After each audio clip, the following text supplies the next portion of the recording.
안녕하세요. 잡시광입니다. 보고 계신 장면은 2021년 일본 아오모리현 하치노에시 앞바다에서 두 동강이 난 채 떠있는 일본 크림슨 폴라리스호의 모습입니다. 이 장면은 품질주의를 자랑하던 일본 조선업의 자존심이 한순간에 무너지는 결정적 장면이었습니다. 태국에서 일본으로 향하던 우드칩 운반선인 크림슨 폴라리스는 강풍에 휩쓸려 가다 하치노해시 앞바다에서 어쩔 수 없이 닻을 내렸고, 이때 화물창에 큰 균열이 났는데 균열이 점점 벌어지며 틈이 벌어졌고 결국 두 동강이 나고 말았습니다. 크림슨 폴라리스는 1903년에 설립돼 118년의 역사를 자랑하는 일본 도쿄 츠네이시 조선이 건조한 선박으로 기름 유출을 막기 위해 이중 선체 구조를 갖고 있다고 자랑하던 일본 선박의 자존심이었습니다. 그런데 이날 사고로 크림슨 폴라리스에서는 연료로 쓰던 중유까지 흘러나왔고 인근 앞바다를 오염시키며 일본 조선업의 자존심에 먹칠을 하고 말았는데요. 이 사고로 인해 가까스로 부흥을 꿈꾸던 일본 조선업은 완전히 침몰하고 말았습니다. 이 사고가 발생하기 1년 전 일본 조선업계는 충격적인 매출을 기록합니다.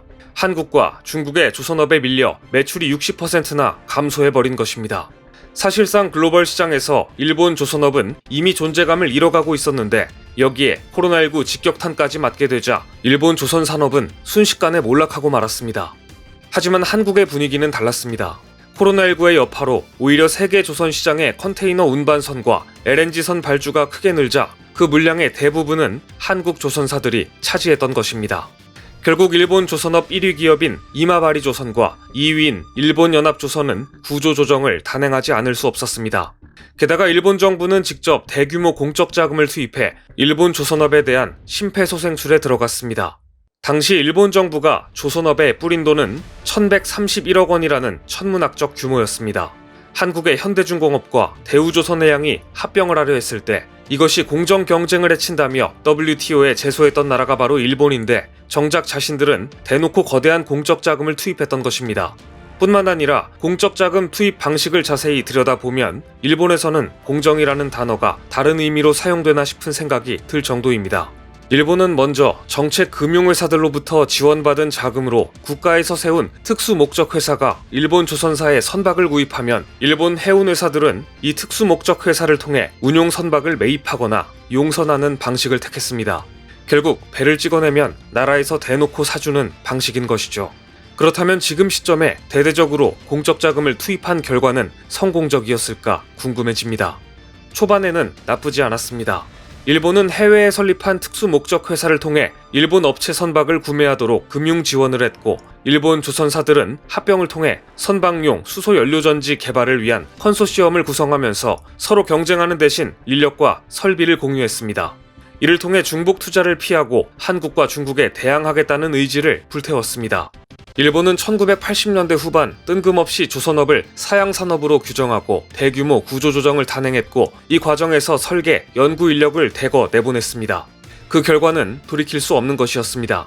설계와 연구 인력이 대거 부족해지면서 2000년대 들어 선박 대형화 추세나 선박 추진 기술 변화에 제대로 대응하지 못했고 결국 조선업 시장의 선두지위를 한국에게 내줄 수밖에 없었습니다. 뒤늦게 만회를 위해 대대적으로 공적 자금을 투입했던 것입니다. 특히 일본은 수소를 암모니아나 유기화합물, 액체 수소 형태로 바꿔 수송하는 기술은 자신들이 한국보다 앞서 있다고 자부하면서 이 분야에 집중 투자하려는 계획도 세웠습니다. 하지만 2021년 우드칩 운반선 크림슨 폴라리스가 두 동강이 나며 일본 앞바다에서 좌초된 사건은 부흥하려던 일본 조선업에 다시 한번 제대로 찬물을 끼얹게 되는데요. 일본이 투입한 천문학적 공적 자금의 결말을 알리는 소식이 얼마 전 전해졌습니다. 얼마 전 일본 3대 선사의 컨테이너선 사업 통합회사인 원과 NSY는 한국 현대중공업에 최신의 컨테이너선 10척을 만들어달라고 제의합니다.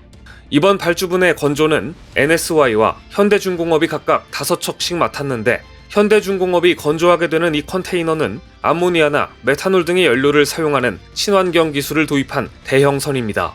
마침내 일본이 친환경 대형 선박 건조 기술에서조차 한국의 경쟁력을 인정하고 일본의 대형 통합 선사들이 자존심을 다 접고 한국에 손을 내민 것입니다. 일본인들은 자존심 때문에 가능하다면 최대한 자국 기업의 상품을 구매하는 것으로 알려져 있습니다. 특히 한국 상품은 최대한 사용하지 말자는 분위기가 있기 때문에 오죽하면 세계 최고의 상품으로 자리 잡은 삼성 갤럭시 스마트폰마저 일본 시장에서는 오랜 시간 자리를 잡지 못했습니다.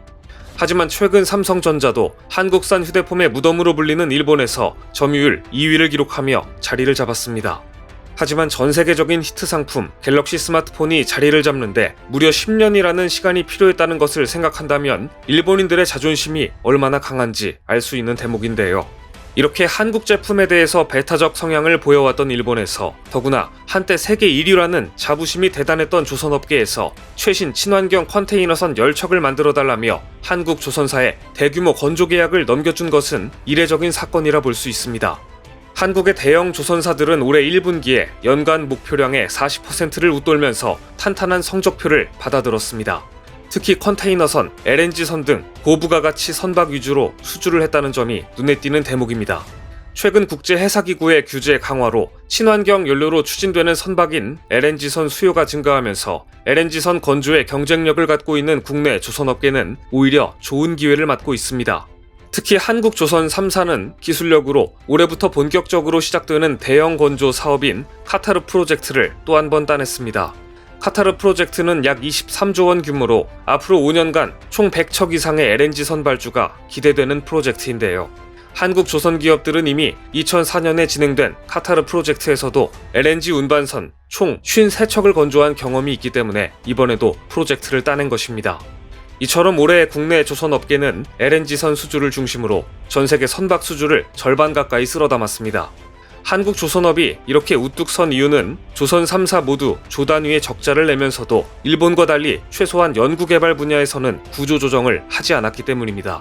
오히려 악조건 속에서도 한국 기업들은 연구개발비를 매년 늘려왔습니다.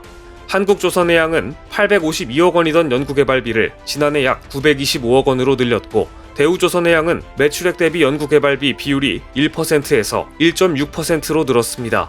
한국 선사들의 연구개발이 주로 포스트 LNG선으로 불리는 암모니아 추진선을 중심으로 이루어지고 있다는 점도 주목할 점입니다. 암모니아는 이산화탄소 90% 이상을 저감할 수 있는 친환경 선박 연료 중 하나인데요. 현대중공업은 이미 싱가포르 해양항만청, 미국 해운국 등과 암모니아 이중 연료가스 탱커에 대한 MOU를 체결했고 삼성중공업은 세계 최대 선박 해양 박람회 포시도니아에 참가해 암모니아 연료 추진 대형 컨테이너선 설계에 대한 기본 인증을 획득했습니다. 이처럼 조단위의 적자 속에서도 연구개발비만큼은 줄이지 않고 매년 늘려온 뚝심이야말로 한국이 지금 일본 조선사들과 결정적인 차이를 만들어낸 비결이었습니다. 잘못된 예측으로 조선업을 사양산업으로 규정하고 연구개발 인력을 줄였던 일본은 지금 한국이 친환경 기술을 요하는 대형 LNG선과 컨테이너선 수주를 싹쓸이하는 모습을 그저 지켜보고만 있게 된 것입니다. 오늘 준비한 소식은 여기까지입니다. 댓글을 통한 여러분들의 많은 의견 기다리겠습니다.